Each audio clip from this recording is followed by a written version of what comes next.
நீதிமான்களின் ஐக்கியம் என்ற மனவாட்டியோடு நடக்க இருக்கிற ஆட்டுக்குட்டியான கல்யாணம் நடக்க வேண்டிய இடம் இரண்டாம் வானமே. The second heavens is the place where the fellowship of saints gather together and the wedding of bridegroom and bride is going to take place there. அங்கே இருந்து இவன் பூமியிலே சபை எழும்பி இயங்கி மனவாட்டியாய் மகிமையின் மேல் மகிமடைந்து நித்தியவாசியாக தடை செய்து கொண்டிருக்கிற மல்சர்ப்பத்தின் வாசஸ்தலமாய் அது இருக்கிறது. Now he turned that second heavens to be his kingdom and he is trying his level best to make these things not to be take place. ஆனபடினாலே 2 தெசலோனிக்கர் 2ஆம் அதிகாரம் 3 முதல் 6 வசனங்களை வாசிக்கிற பொழுது தடை செய்கிறவன் தள்ளப்பட்டால் ஓடிய அந்த நாள் என்றால் ஆண்டவராய் இயேசு கிறிஸ்துவின் ரகசிய வருகையினால் வராது நடக்காது என்று அப்போஸ்தலன் பவுல் எழுதுகிறார். And in the book of 2 Thessalonians chapter 2 verse 9 to 11 we can find the one who makes the break, one who stops his coming will be taken out of the way.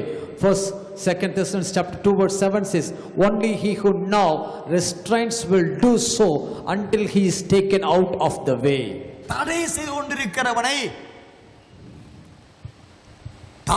தள்ளி பூமியிலே தள்ளி அவன் ஆளுகையை அழிக்க வேண்டும், அவனை அழித்து சாம்பலாக்க வேண்டும். இந்த வேலையை செய்து முடிக்கவே தேவன் சபையை எழுப்பீர். பாதாளத்தின் வாசல் சபையை மேற்கொள்ள மாட்டார் என்ற வாக்குத்தத்தத்தை கொடுத்தார். The Lord is going to raise up church, the last day church, to bring back the devil who is stopping his coming from the second heavens, and he is going to raise up the church as to be a mighty warrior and to bring this devil into destruction and raise his coming back. அந்த வேலையை செய்யும்படி வெளிப்படுத்த 12ஆம் அதிகாரம் 1ஆம் வசனத்தில் சொல்லப்படுகிற அந்த ஸ்திரீ என்ற சபை, பரலோக ராஜ்யம் என்ற சபை, பரிசுத்த புதிய எருசலேம் மனவாட்டி என்ற ஆட்டுக்குட்டியானுடைய மனவாட்டி என்ற சபை சாத்தானை தோற்கடிக்கும்படி அந்த சபை வான மண்டலத்துக்கு செல்ல வேண்டும், 2ஆம் வானத்துக்கு பறந்து செல்ல வேண்டும்.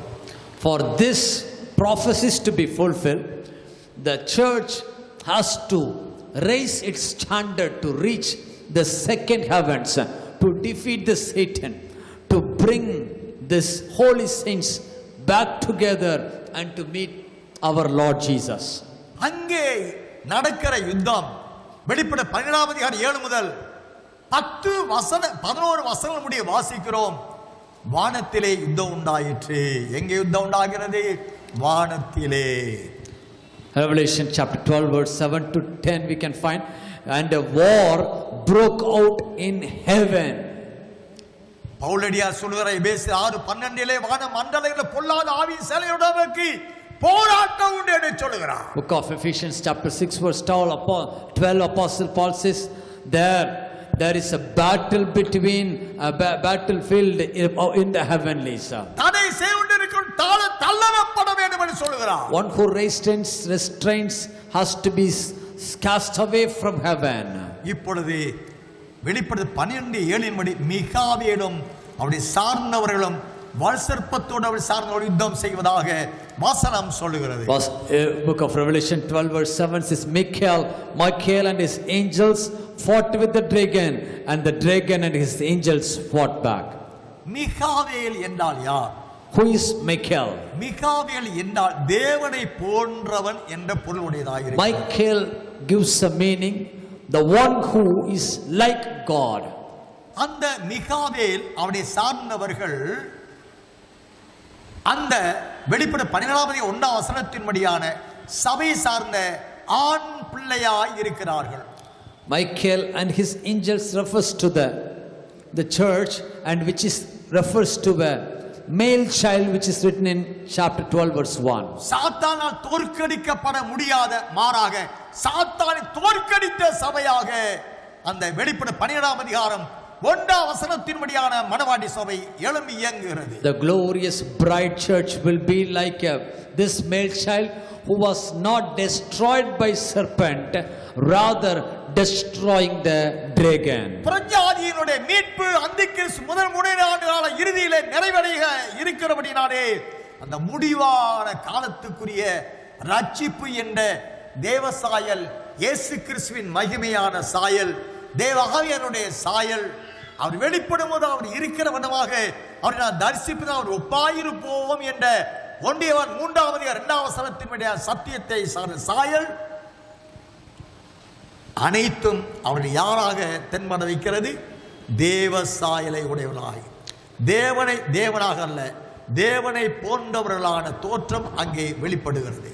The church will be like this Michael, receiving the glorious nature of God, like the likeness of God, like the transformation of God. The church will be the same like God, who will be reappearing when he reappears into heavens. According to 1 John chapter 3 verse 2, we will also be like facing the glory of God. அருமையான கர்த்தருடைய பிள்ளைகளே, தேவனுடைய சாயலை தரித்துக் கொண்டாலே மறுரூபத்தின் வழியாய் 2ஆம் வானம் சென்று அதை ஆக்கிரமித்துக் கொண்டிருக்கிற அவனை தோற்கடித்து பூமியிலே தள்ளை சாத்தானை ஜெயிக்கவே முடியும். Once we receive the glorious likeness of God, we will be getting in transformation, transformed, and we can enter into the second heavens, and we can fight with the devil and casting him away, and we can prepare his coming.